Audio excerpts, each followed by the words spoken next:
I'm thinking dropping the intro slightly to hello fellow enjoyers, just instead of the AFL. I think it's just a bit long. Hello fellow enjoyers, bang. Speaking of intro, did you see, I don't know if you listened to Dan Does Footy. Nah. They've got a new intro song this year. Well, intro. I won't call it a song. It is the original AFL enjoyers ripped off that Brett Kirk speech. No way. Yep. They have copied us. What? Unreal. It's a more refined but edited version of it, Okay. but it is a rip-off. I'll play it for you right now. No, seriously, playing no, legit, nah, look, don't worry. Let the fans look at it in their own times, rather than, because I don't know how that's going to come through, just playing it into the mic there. But Alright. that's... You let off the hook. No, you let off the hook this time, Dan Does Footy, mate. But that's interesting. How dare you steal our intro that we stole off Brett Kirk? Exactly right. But anyway, this is a special edition today. So North Enjoyers edition. Here we go. Finally, after Matsa's bringing it up for 2 years, we're doing it. I know. Finally, we're doing it. Quick one. Shout out to my mate Cal. He was subscriber number 450. Believe it or not, so he was number 450. So wow. shout out Cal. Shout out Cal. Flowers for Cal. Yeah, flowers for Cal, man. He's a Brizzy supporter, so I don't know if this. I was going to say not Cal Toomey. No, not that different Cal. Different Cal. Yeah, can you imagine? Jeez. Anyway, huge. Shout out Callum. Yeah, I don't know if this might not be as relevant to him being a Brizzy supporter, but let's do it, man. Well, look, I think even if you're not a North fan and you happen to be listening, you're going to get a preview on a North Melbourne team who. Mm-hmm. You might be thinking, well, it's just North. They're going to be bottom four. Maybe not. Yeah, so you want to hear what's going on the inside. Bit of passion. Exactly right. We're the guys for passion in regards to North Melbourne. Well, look, we decided to spare Svender as well. We didn't even actually tell him we're recording this because we had a feeling he'd say, "You guys just go ahead and do it." Yeah, 100%. So we've spared him that. Maybe he can do a Blues Enjoys little preview for us. But that's it. Yeah, we're fresh off the narrow loss to the Eagles in the last preseason game. You and I, Matsa, just for, obviously you know this, but the fans don't know this. We were together last night at dinner with family, following the game, but not watching it live. Yes. And I was losing my mind. You were chill. I was chill. I was chill the whole time. Like, certain fans can just say it's a preseason game and actually feel it and mean it. Other fans like me say it and don't feel it and don't mean it. So I was in denial. I was freaking out. Yeah. Just looking at the stats and the score, my mind was like, how? What is going on? We're dominating every statistic, inside 50s, obviously scoreboard, shots on goal, everything you want in a game. You're like, if you showed me those stats and you showed me like Sheasel dominating, Jerry dominating, just everything on paper, I'd say, oh, mad, we won by 7 goals. Yet somehow it never got beyond like a 2-goal lead and we ended up losing. Yeah. But of course, then we came home after the family dinner, watched the game. Yeah, I think that was very much needed to go and watch the whole game. You said on the way out that was therapeutic. Great way to put it. Yeah, 100%. Because from my point of view, like with each moment I saw West Coast do a few good things, the good and bad of it is it was all self-inflicted as far as I was concerned. Like some excellent moments of skill from like Jaden Hunt at the end, Liam Baker, some 2 very nice goals. Yeah, 100%. Yeah. But like they also were kind of, I'm not going to say lucky, again, great skill, but like it was just, they went in. It was their day in front of the sticks. 2 out of 2 from those is probably, 1 out of every 10 times, both of those are going to kick those goals. Correct. You know what I mean? What was it, 55-meter bomb, and then the check side, the banana kick from Jaden Hunt. That's tough. Sick goal. Yeah, 100%. And then I see the conditions like windy again. So this is 2 preseason games in a row where the conditions are VFL conditions. Yeah. And we play a lot at Marvel. So maybe I'm being naive, but I do think take the positives is especially important right now. Yeah. And especially in yesterday's game. What did you like? I know we sort of didn't really debrief it too much. We were talking as we were going, but what do you reckon overall? Well, look, I think it's similar to the Melbourne game where the boys showed the ability to, when the game is slowed down, just to slowly chip the ball around. You've got good ball users. They can take their time. And it's like literally just player after player they're smart footballers and they have good kicking skills. So even at the lower end of that, a guy like Will Phillips, he's probably fringe in the side at the minute. He still progresses the ball very nicely.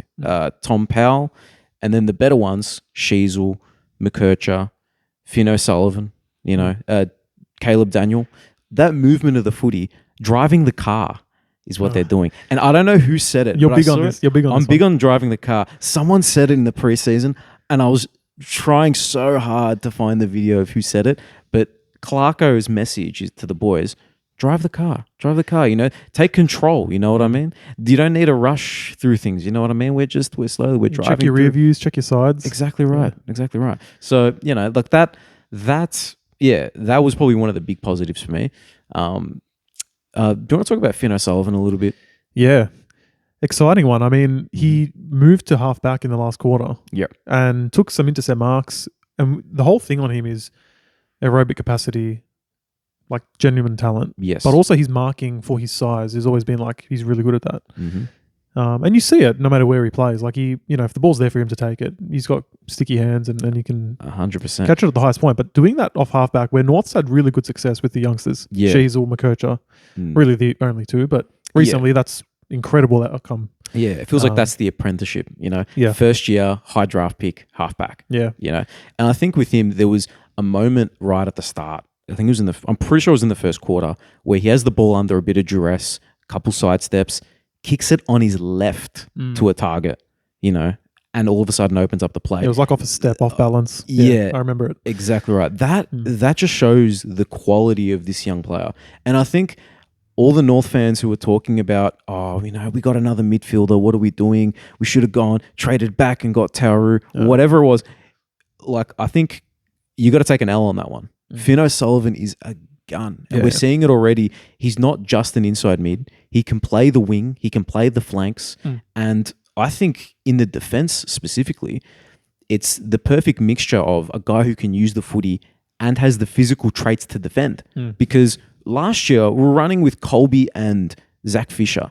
And look, both great ball users, but they left us just too small in the defense. And we got really, I feel like other teams really took advantage of that. Whereas now you got Caleb Daniel, so you have to play him there. And who's the next, silky ball user? Is it Tucker? Correct. No, he's not. No, it's got to be Finno, who has a bit of size as well. Yeah. You know what I mean? And he can use it well. He can progress the play. It's exciting. And specifically, like Colby, it made sense because we were just desperate for run and skill out of defense. Fisher, we recruited. He had a few flashes there for Carlton before he left. And let's be honest, his flaws in that position outweigh the pros. Oh, I agree. He can kick it well, but he's inexperienced playing halfback, so you're not trusting him fully with the ball and so forth. So the thing I like, you'll recall as well, over the last few years, we've tried Bailey Scott. Like, he's been a winger generally, but he has sometimes been a bit more halfbacky. Yeah. And he, again, like, he can get there. He'll be in the defense. He's made a few good plays. Like in the game he won against Richmond, 2 years ago now, that chase down tackle he did, if you remember that one. Yeah, true, yeah. Like, there's been a few moments where it's like, okay, fair enough, but he's not the ball user you want out of halfback, and he's certainly not taking intercept marks. Yeah, well, 3 of those from Finn O'Sullivan, man. And not that they were the most hard to get intercept marks, but you got to be there, and you got to, Correct. You got to have the sticky hands to hold it down. I think the way they did it yesterday was the way I'd like to see it, which is he's not like first bounce of the game, he's starting at halfback. Yeah. But he's a winger who at times in the game will end up there, as all good wingers do. And same in the attacking 50. I still want to see him marking the ball in 50 occasionally. True. That's a sign of a good wingman, that he can actually get inside, not just from 50 to 50 on the wing, 50 to 50 and into the 50s and impacting the game. So, he's awesome, man. And you're quite right. Like we said at pre-draft, there's a certain point at the pointy end of the draft where you just say, look, the talent is the talent. You have to pick the talent, especially a team like North. You can say we have all the mids we want, but look already, like Wardlaw's out. Phillips is proving himself. I think he should play round 1. Yeah. But he could have easily come out and maybe not had the best preseason. He's on a 1-year deal. Yeah, Are we really banking? That's literally the evidence there that we're not banking on him long term for now. So we need depth, and none of those guys are wingers. Yeah. You know? Exactly right. Yeah. So having a dynamic midfielder that isn't the same as the other ones was always the right call. Yeah, if you thought he was the talent, which he is. Exactly right. And now you've done it back-to-back years with him and Colby, where it's like midfielders who can play other positions as well. That type of versatility. I feel like that's what the best teams have, to be honest. Correct. Guys who can be versatile and not just, 100%. Be in the guts. And what about, so the rest of the defense for me, we're touching on the halfback situation. I've seen, as always, North defense cops a lot of flack, and honestly, like, a lot of the time, deservedly so. Yeah. I do feel like there's a weird thing going on with the common chat online. Like I see on X a lot, people sort of saying like, end this experiment, put him forward. I don't know if you've seen that. I've seen quite a few people commenting this. Yeah. From my point of view, your intercept defender is only as good as the setup of the defense in front, because their skill is picking off dump balls into the 50. If they're not dump balls into the 50, well, then his main trait's gone. And that's on the team. And it's also could be a credit to the other team. Yeah, of course, yeah. You know, moving the ball quicker and so forth. So I personally have no interest in putting him forward right now. It was interesting, though, at the end of the game when we needed to chase a goal, Aiden Cole went forward. Yeah, that I don't know if Common went off at that point. I don't think he did. Yeah, that was odd. That was odd. Like, you'd think that would be the moment, if anything, that you would try it. What's your take on that whole situation? Yeah, look, I think at this point, in regards to like both ends, right?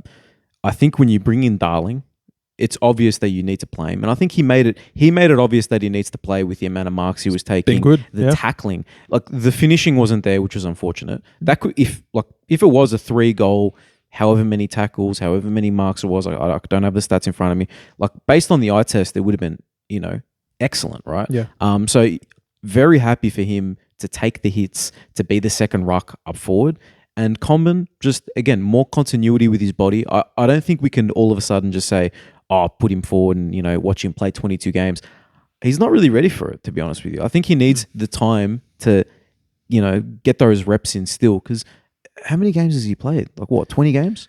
Yeah, and he's I really should get some stats to back this up. But we know that it's not that many games that he's played. And it's far and beyond evident to everybody that his best football has been in defence, which was last year. Yeah.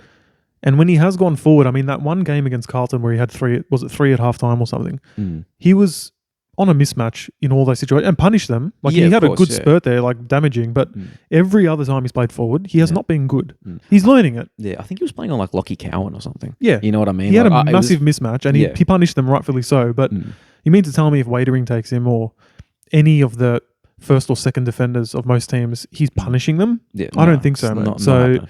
I'm not in a rush for that. If it ends up that way long term because Whitlock comes on and he's actually a better defender and so forth, like this is the next thing I want to mention with the North fans is we know the limitations of all these defenders and attackers, quite frankly, as in the key positions. But we can no longer say this year that we do not have depth for the future. It's maybe not useful depth right now. Like Whitlock might not be the one we point to, or Will Dawson, that is. But we now can say it's a matter of time before one or two of these guys, or hopefully all of them, establish themselves. And then you don't need to rely on. We're relying on Almac in a key position sense, but like there's certain guys that are replaceable. Yeah. Like, or you might want to move into a more ideal position. And even a guy like Logue, like we like Logue. Yeah. But let's be real, he's been here a couple of years. He hasn't been fit. Nah. And when he's in, it's either been he's working his way back into fitness or he's maybe had a few good games. Yeah. But I'm not sold on him. Yeah, to be as honest, a premiership I'm defender. with you. Him and Core, like I think they're on their day, they're great, but they're not these super consistent, just 100%. like, they're not in that like, the Wiedering, Harris Andrews, the Sam Collins. They're not in that bracket at all yet. Like, let's be real, man. In say 2 years' time when Dawson and Whitlock are like fully ready to go, you're definitely having them in over Logan Core. Like these guys are athletically on a different level. Yeah, 100%. Look, I think Logue is kind of there in regards to just because he's got that brute strength. Yeah. And I think he's got a little bit of, I like him, don't get me wrong. As well. But like, I think, it's not like he hasn't shown that potential really just yet. Not just yet.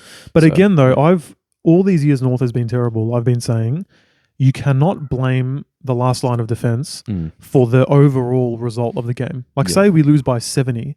Yeah, I'm sure they lost a few one-on-ones.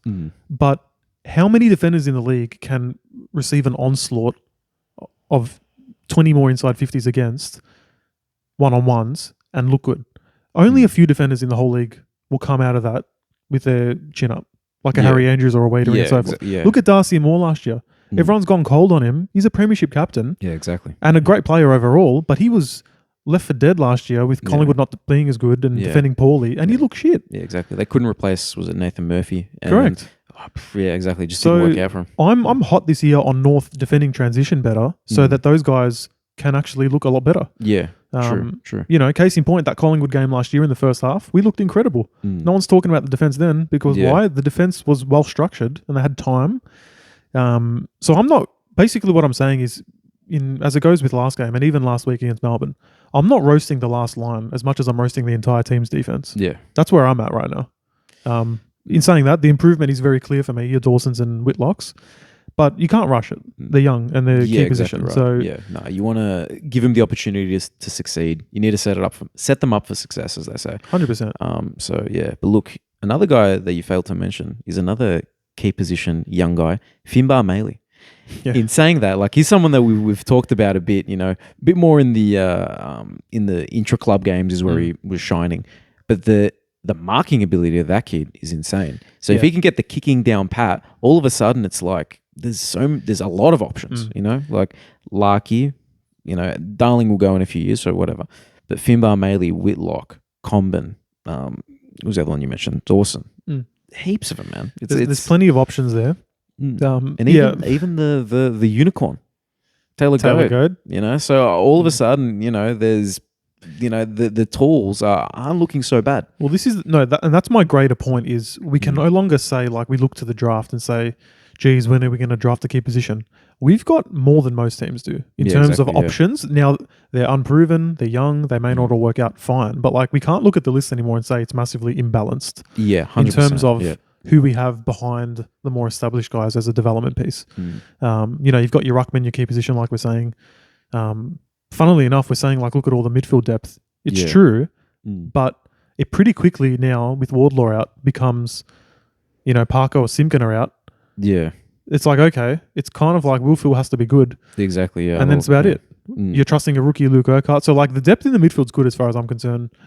Hopefully they can have Simpkin and Parker being good up forward is really important. Yeah, true. I can see Simpkin specifically being good because he's got that tackling pressure. I think he's one of those hard workers where he'll make the role. Like he'll make like the intangibles will always be there. You know what I mean? Like if he wants to, tackle and if he wants to put pressure, he's going to do it. You know what I mean? Like, yeah. No, and this is the thing. So from yesterday's team, let's maybe move for a second here. So we did have Parker, Wardlaw, and Simpkin out. Yes. Now Wardlaw won't be back round one, but Simpkin and Parker should be. Yeah. They're probably the only two that are a shout to get into this team that played yesterday, right? So what would be your prediction if we look at who played yesterday, who's out for those two? Well, look, I think even though he had a little, like one or two moments where I'm like, oh, that's not bad, Constanti didn't really do too much, right? So that would be a forward line spot, maybe Simpkin as a little, half forward, pressure forward. It might move, say, Robert Hansen. Like, say if they wanted to move Simpkin more to a wing, Hansen might get less wing time and Hansen becomes a small pressure forward again. You know what I mean? And then after that, Dylan Stevens, a bit of a whipping boy, so don't mean to go down on him too hard, but, I don't think he was, that impressive. That's a guy who gets dropped. I think the interesting part then is the balance and how they get that right. Because you get Luke Parker in, that's another inside mid forward. It gets pretty heavy, but I guess we'll see what happens in regards to the rotations of the center bouncers and forward resting. I agree with you on that. I'm just looking, so on the AFL app, they've got the lineups out on the fields as they put him in position. Everyone can look in their own time, I guess, and follow along. But the starting fielded players are staying. Even like a Robert Hansen, he's listed at forward pocket. I think he's cemented himself in the team for now. He's another one to talk about. He looked great. And credit to him, like the one knock against him was like his confidence and settling into Victoria from the WA move mid-season. Like it's always a bit harsh. See, actually, a little side story about Robert Hansen. I think I told you this I think you have, but go ahead. Yeah, but good. Basically, I was filling up petrol at 7-Eleven Brunswick. It was Brunswick. It's the one, it's on Melville Road, which closely then becomes Dawson Street. Yeah. And I'm looking at this dude in a nice Lexus, and I'm like, I know this guy. I've seen him before. And I'm like, I couldn't wrap my head around who it was. And I feel bad now because it was Robert Hansen Jr. and I was probably giving him like he might have been here for like 2 or 3 weeks, and I'm already giving him greasies at the petrol station. Like, who's this guy? I mean, Victoria's scary. I know, Random Victoria's guys staring at me. I know. So but shout out Robert Anson Jr. Yeah. It seems like he's gotten over that moment, and he's adjusted. No wonder his confidence was down. He's not, I know, man. Look, not that I'm I'm not. I don't think I'm the most. you can give a staunchy kind of look at people. Though, I can give a staunchy look. Yeah, no, the beard helps, but anyway. But no, he's been good. Like the credit I'll give him is he's always had a little bit of that skill to him, but couldn't find the ball. And nowadays he's playing wing, and he had quite a bit of it yesterday. If he can, how many touches did he get in the end? He had 12 before getting injured and subbed off. Like if he can get that 12 to 15 disposals, they're good ones. Like he's in part of the link up chains and so forth. So well, that's the important part that I was going to say, that he actually uses it all right. They're not like, it's not like they're 30, 40 meter to a target. Even if it's 20 meters to a lead, he hits it. And he lowered the eyes that one time. Yep. So exactly right. no, good stuff. So we looked at the interchange then, and ordinarily regular season it's just 4 and a sub, right? Yeah. So right now they've got 3, 6, they've got 8. So it's 3 of these guys have got to go. Yeah. I should bring up that team as well. So we've got Luke McDonald. I think by the end of the year, he won't be in there. If someone can step up, like a Goda gets back from injury, or he's probably the leading candidate. But he'll be in there. Let's be real. There's a bit of hype about Hardiman as well. Yeah, but he didn't play yesterday, really. Yeah, exactly. So I don't think, And that's probably a good point, right? So Hardiman, Pink and Teakle didn't even play yesterday, even though they were on the interchange. Yeah. Another interesting one who didn't play? I'm just seeing it now in the emergencies. Your boy, 40. Yeah, no, he didn't. Yeah, no, he wasn't even a chance to play, being an emergency. Yeah, so that's interesting that he didn't, So of that extended 8 interchange, the 3 that didn't play are out of the team next week, guaranteed. Yeah. Teakle, Pink and Hardiman. They're not playing round 1. Yeah, So interesting that Bergman got a little bit of time on the field. Bergman, Stevens, Constanti, McDonald, Phillips. That's the 5, of which 2 of those are out, and Simpkin and Stevens are in. Yeah. So I think we agree Constanti for Simpkin. Yeah, and then probably Bergman for Parker, but then the sub, maybe Will Phillips is a sub, or even Dylan Stevens is a sub, just to give that bit of run. It's interesting. That's interesting. But for me, it's a good sign that these are the players that are now back end of 22. Because for so long, Toby Pink played way too many games last year. All due respect. Bryn Teakle played way too many games last year. Yeah. Guys like Eddie Ford even, we all like Ford, but balance-wise, he hasn't really held a spot. And he doesn't have an obvious one anymore. No, he doesn't. I think he played a little bit of wing during preseason. Yeah. But what's his real spot? Is it medium forward? Is it wing? He's not really a small... Is he a small who can put pressure on enough? No, he's not. He's more of a medium. So, your Robert Hansons and so forth are putting way more pressure on. Yeah. And that's not even... he's not an elite pressure, smaller player, but it's more than Ford does. 100%. And let's be fair, that medium forward, I think it's pretty much reserved for Zerha and hopefully Dersma at some point. Yeah. Which I don't know what the injury go with him is at the minute. I don't think it's anything major, but because could he be a shout for round 1? I hope so. We want to watch him play. He'd be a good sub candidate, to be fair. Yeah, true. Come on, he can go a little bit into the middle and then impact the game up forward. Yeah, yeah. We saw the types of marks that he can take. Just coming in from the side of packs and even the specky that he took against the Richmond. So there's impact there. I think overall the team on paper has definitely improved. There's a good handful of players there that now are hard to get a look in when previously they're playing too many games. So one thing I wanted to have a chat about, and you sort of know that I rave on about this a lot, but obviously the listeners wouldn't. I've been big for a while now on North fans in particular saying something like a sentence like this, oh, Paul Curtis, if he was on a good team, man, he'd be scoring 45 goals. Or if only who's a half decent, if Griffin Logue was on so-and-so team on Hawthorn, he'd be insane. Yeah. I've had enough of even entertaining that discussion, right? And this is my position on it. You can only have so many players on your team that you can say that about. Yeah. And it's very specific as far as I'm concerned. Maybe a very specific small forward that's just there to tackle and kick goals would look better on a good team, sure. Yeah, exactly. But most of your team has to be, don't care, put him on any team. Yeah, and he's a good best player. 22. Best Yeah. 22. Yeah. And now I'm starting finally to have belief that we do have a handful of these players. Yeah. I think there's no disputing Sheasel. He's one of the best in the comp, let alone in Yeah, you know, 100%. No, nowhere near that discussion. Yeah. Tristan Jerry, LDU, Daniel Powell, Mm. Finn, Colby, Larky. We know he's Yeah, all Australian. all already. Australian, even Yeah. in a bad team, right? Mm. Confidently, I'm very happy saying those kind of names. Yeah. Then I think it gets a bit cloudy.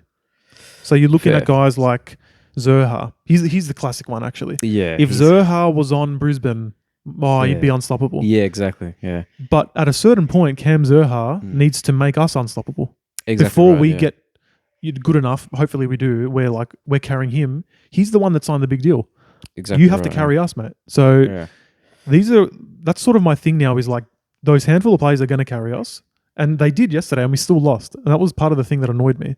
Yeah. So everyone else around needs to just lift now. That's true. That's true. Well, look, I think that one of the comparisons that Zerha gets, I feel like, is the Stringer comparison.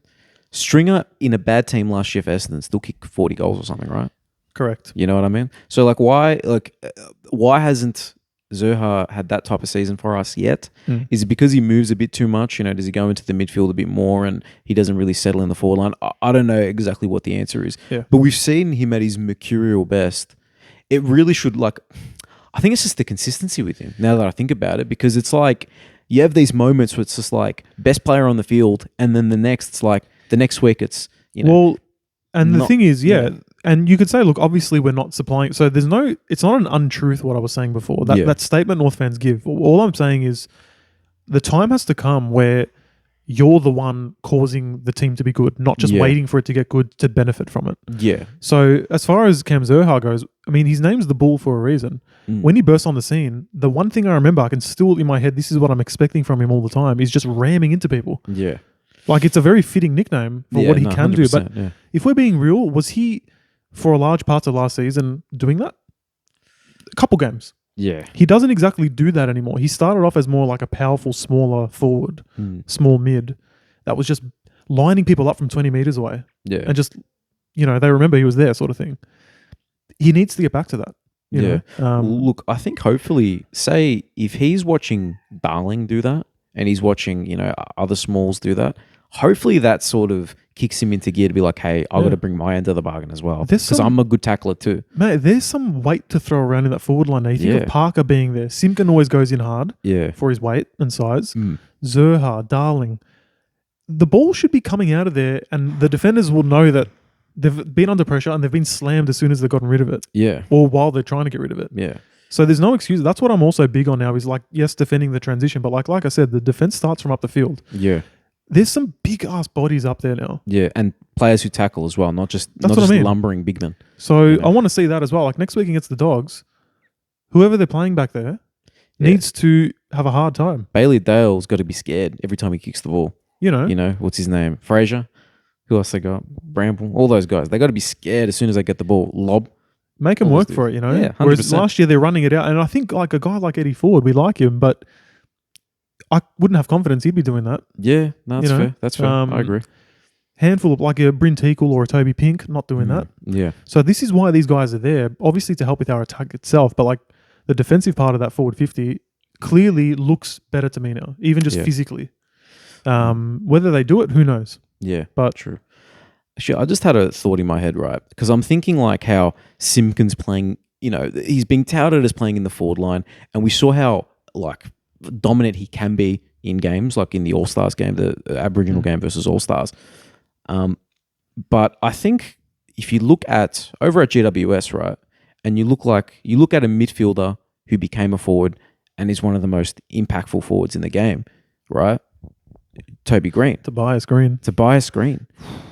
Can he look at Toby Green and be like, that's the type of player that I can be? Yeah, like, I know he doesn't have the skill of Toby Green. Yeah, I was going to say minus the goal sense, which is freaky on Toby Green's behalf. Yeah, exactly. I'm not gonna say that that's what he has to aspire to, that exact level. But you look at that type of player who impacts games. We know he's an accumulator, Jai Simpkin, but in this case, you're going to play a role for us in the forward line. use Toby Green as a inspiration, man. I don't know. It just clicked to me right now. You almost Is said that deluded? You almost said Toby Pink then. Yeah, no.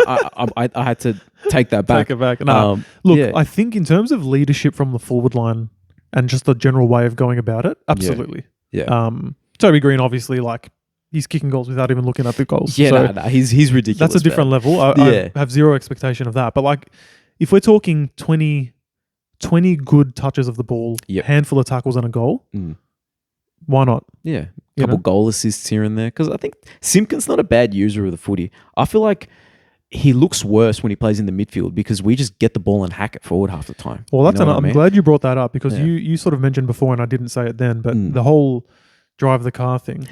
Yeah. We have a good midfield. I think some North fans, without having seen it live in action, like dominating full time every game, are a bit too excited about it, saying it's like a top 3 midfield or whatever. Calm down, but we have a very good midfield. Yeah, like obviously Sheasel, one of the best in the league. LDU, one of the best. Yeah. Sherry, one of the best in his position.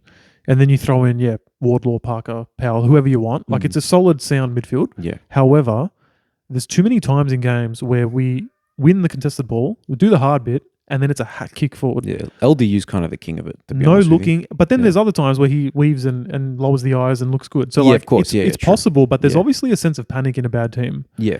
Which has to stop. So I like that phrase from Clarko, like drive the car. Because if you've got the ball and you're looking around, you're scanning, you're backpedaling, you're stepping through traffic, that will make all the difference in retaining the ball up forward with a good kick, a mark, or a better contest than just hacking it. How many times have we been at Marvel and we've won the ball and we've booted it up, it's almost hit the roof, and the ball's landed like 60 out. It's from the center to just 60 out. Yeah. Like, what does the team do in that moment? I don't blame them for not knowing. Do you start setting up higher up the field? Well, probably not. No. Because the ball's not exactly ours yet. Yeah, exactly. You know, it's still in dispute, even though you've won the clearance. Yeah. Have you won? Like you won the battle? Have you won the war? Correct. Like, and Simpkin, I agree with you. When he's in the midfield getting more of the ball, it doesn't necessarily mean that we're a better team. Yeah. So it's better that he gets less touches, uses his engine, which is the best asset that he's got, in my opinion, on the field. 100%. Yeah. So there's all these little things coming together, and maybe we should move the conversation to that next thing of like your general expectation this year in terms of, look, people say like a win total and so forth. I gave my prediction on the main pod a couple of weeks ago where what did I predict us? He had us 12th. 12th. Ahead of Western Bulldogs. That was a wild call at the time. Well, what was my right now, with the way the doggies have all those injuries, man, like I've been saying it. I'm an idiot though. I always think the week before a game we're a chance to win, even in the midst of the worst of North Melbourne. But I'll remind everyone of my logic of why I've tipped us that high. Right. So I think I said on the main pod that means sort of like last year 10 or 11 wins. Right. Last year we had 3. Seems like a big jump up. There's a few things in my thinking. One is just the general improvement of the core young players, like Sheasel, just another level, LDU another level, so forth, which I think already is a no-brainer, like your McKerches. We will just be better just generally already. Yeah. So let's chalk us up another win or two, right? So positives, natural progression. Yeah. So let's just say 5 wins is our new floor. Yeah. Just because surely, the players will get better. Then if you think to last year, we won all those 3 games in the second half of the year. And there was a few losses that should not have happened. And I'm not even like salty about a loss or like an umpiring decision. Just flat out, we should not have lost to Collingwood. Yeah. We were up by 7 goals. We shouldn't have lost to Freo. People forget that one. Yeah. Early in the year, we were up by 5 goals at halftime or whatever the hell it was. Or I think they narrowed it down. Anyway, we were up by like 35 at one point. Yeah. 2, the West Coast game late in the year where we conceded like 2 or 3 goals in the last minute. Whatever the hell happened there. Yeah. 3. The Melbourne game, a bit less of that, but there was a kick in it, and we didn't particularly play well that game. Yeah. So I've already chalked in an extra 4 wins there, on top of the 2 that's natural progression. Yeah. That's around that 9 mark. And then I'm a North fan, so 10. Yeah. I want 10. Hey, you haven't even mentioned the fact that Toby Pink / Teakle has been upgraded to Darling. That's what I'm saying, the general improvement. Yeah. So you've got that all in one here. All in one. The youngsters, but just the team in general. Okay, fair enough. Because I'm thinking like general improvement of the youngsters, but also you add in better kicking off halfback from Daniel. The upgrade on Pink / Teakle in Darling, and also the upgrade of Finn O'Sullivan to, I don't know whether that's Stevens' position or Tucker or probably Fisher. To be honest, I feel like he's pretty much directly replaced Fisher. Yeah. Yeah. So as far as I'm concerned, that at the very least can't possibly sound to anyone as overly deluded. Because I'm using general evidence of what happened last year. And that was other than the Freo game, we're talking second half of the year was all of this. Yeah. So we're going to project like where the team was heading last year. The second half of the year, we were a half decent team. There was a couple of weeks stretch there. Yeah. Where people were like, shit, actually North's not easy beats anymore. Like the Dogs game, the first time, we lost by 18 points. You know? Yeah, no, true. Well, it wasn't. And then it got ugly late. All that's in people's memories is the 200-point losses to the Dogs and Hawthorn to end the year. Yeah, no, exactly. After the West Coast disappointment. That shouldn't have happened, right? Yeah, no, they were just, Teams, they were done with the year, right? I'm glad I was in Greece at the time. Yeah, smart boy. But I think like when you factor that in, there's plenty of opportunities for 10 wins there. Yeah, no, I agree. And I agree. personally, given especially we don't have our first round pick, I won't accept less than that. Like 6 and, you know, we know Sheasel's a gun. I already know this. Yeah, no, you're right. I already know last year we should have won about 5 games. Yeah. So I'm not going to accept that. That's not good enough. No, that's 5 or 6 is like a disappointment for me. Yeah. No, look, I think that's the only argument I can say for why the 8 to 10 wins is less possible is obviously we improve, but every year teams improve. You know, there are teams who are going to shoot up the ladder. Like, you know, Adelaide, were they 4th last year? They're going to come up. Yeah. There's plenty of teams who just missed out on 8 that are going to be hungrier to get in there. You know, Gold Coast as well. They're a team that should be contending for the top 8.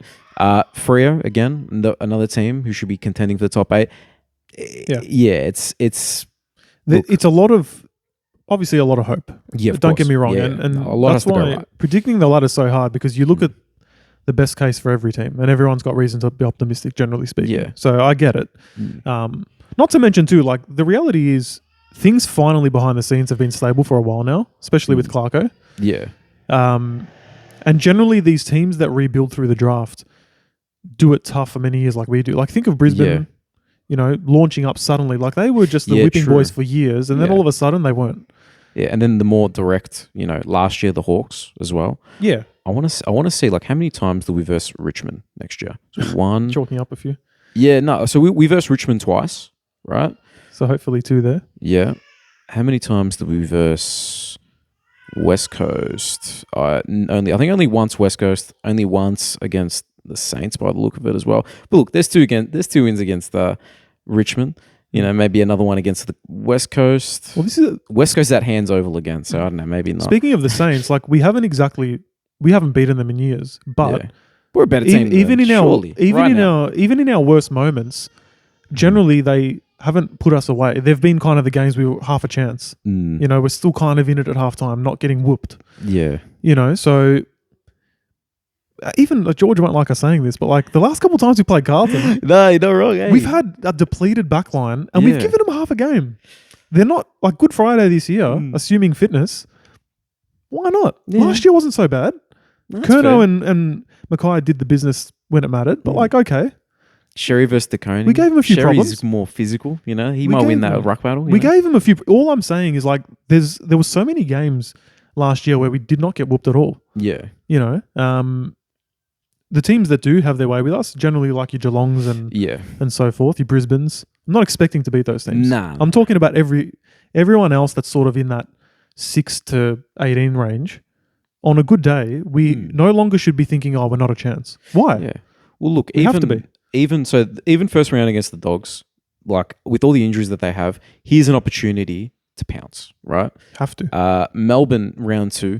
They're in limbo a bit. Let's be fair. And both these games are at Marvel. We could have beat them last year. We could have beat them last year. So Why it's not like this year? I know that people are going to be like, oh, well, the practice game and we got smashed at the end. It was a practice game. Yeah. Can we remember that, please? I know we went out there and it was 30 plus degrees and we're all pissed off that we lost because it was really hot and we got sunburnt. But like, it was a practice game. So don't worry about that. The next game, Adelaide, at Adelaide Oval, we'll chalk it as a loss. Against the Swans at Marvel, that's a loss. Gold Coast at Barossa Park. That must be gathering round. So we're going to be versing them in pink. Surely we can beat them when they're versing pink, man. Like, they're wearing pink. We could have beat them. And then Carlton at... that must be the Good Friday game. Look, there's winnable games here, man. It does get a little bit difficult. Then Port at Adelaide. We faced both the Adelaide teams in Adelaide. That's ripped Yeah, off. like- And in between that, we're going, how many times we got to go to Adelaide? We got to go for gather round as well. Like, it's kind of a and bit this is mid. why I'm perfectly fine accepting like your 8-win. If the fixtures aren't friendly at the right time, like things can Yeah. happen in the season. But all I'm saying is there's a path to 10 wins, and I'm not going to start the season not expecting that. I'll adjust my expectations as we go. But Of right course, of here, course. right now, I think it's possible, Yeah. and I'm going to optimistically look for that as my prediction and goal. Yeah. And look, I think our optimism it doesn't have no basis. We're not just like, we can do it because we believe. It's not. I feel like there's obviously there's like a tiny bit of that, but I think there's some actual. That's being a fan, but Yeah, exactly. I think there's some like borderline objective reasons. Objective is that the right word I'm looking for? Yeah, objective reasons why the team's going to be better. yeah. And like you said though, the crucial bit there is every team can look to some results last year and say, if this happened, if that happened, all of a sudden we're in finals or whatever. So like I get it, but I also do believe with the talent we've accumulated. That are not just talent or a draft pick. Yeah. There's a name to them now. The name's Harry Sheasel, Colby McKercher. These are good, like exceptional players. Yeah. That, like I said earlier, have to be the ones to carry us forward. They have to not be the ones just to drive the car. They're driving the car, man. And everyone else, the passengers, so to speak. Perfect. That's it. Your Cam Zerhas, I hate to say it, but like you're a passenger now. Yeah. Yeah. You're being led by Harry Sheasel, and like that's a fine thing now. We finally have found those players, but for years we've been relying on Simkin to be the guy. Yeah. And he just never was. Nah, exactly. Right. So look, we have an opportunity, start the year fresh. I don't like now that the losses are done in the preseason, it doesn't matter, like you said, especially last night, we were the better team. Yeah. We play them 100%, next week, we beat them. Like I'm convinced. There's no way you can say, oh geez, I don't know if we can beat them next week. Replay next week, we win. Exactly. So that's why the preseason's good, because it doesn't matter. Yeah. And it gives us that like opportunity to see where players are going to play and how they're going to play. And the driving the car metaphor of slowly chipping the ball forward and finding the options and being patient I think is important because, and I mentioned this to you, it's a very loose connection to Liverpool, right? We're the champions, so I can talk about this, right?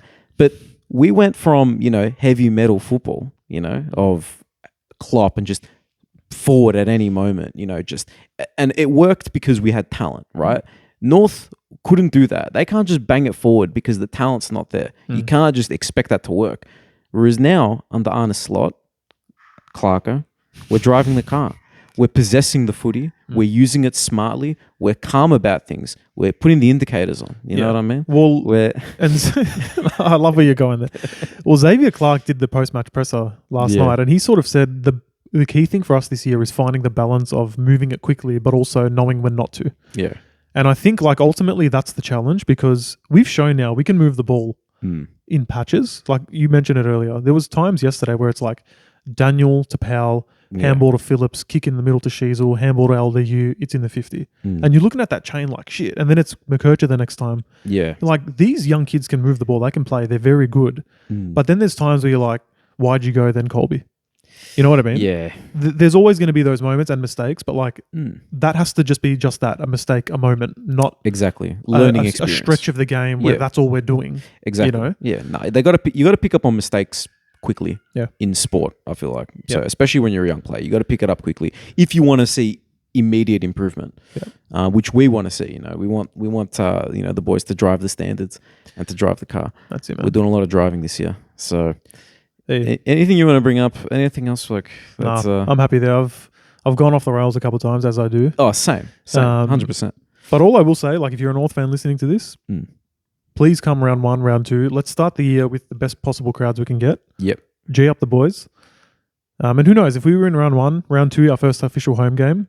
That's 2 games at Marvel to start the season. Yeah. Let's try win one of them, round 1 ideally. But let's go for both. Let's not limit ourselves in what we should expect from the team. No, I agree. Look, let's G up the season. It's going to be a lot of fun. And if you're new to the channel, like and subscribe, all that. If if it appeals to you, we do a weekly podcast where we talk about every team, we talk about every game, we give a little bit of an analysis, our thoughts and feelings. But we do talk about North for like 10 minutes, probably like per episode. Let's be fair. And there's some good North content creators out there. Our pod's not a North pod, but like Matsa said, we're talking North at least 10 minutes. Yeah, exactly. Because we do, like, obviously, as you can tell, we're passionate and we love this. If Svenda doesn't play the Oscars music on us, we'll keep talking all night. But 100%. Yeah, it'll be an opportunity, I guess, to just get a sense of the general pod, but also you'll hear a couple passionate North fans take on a few things that happen each week, so you can add that to the rotation. Exactly, yeah. But thank you guys for listening. See you at round one.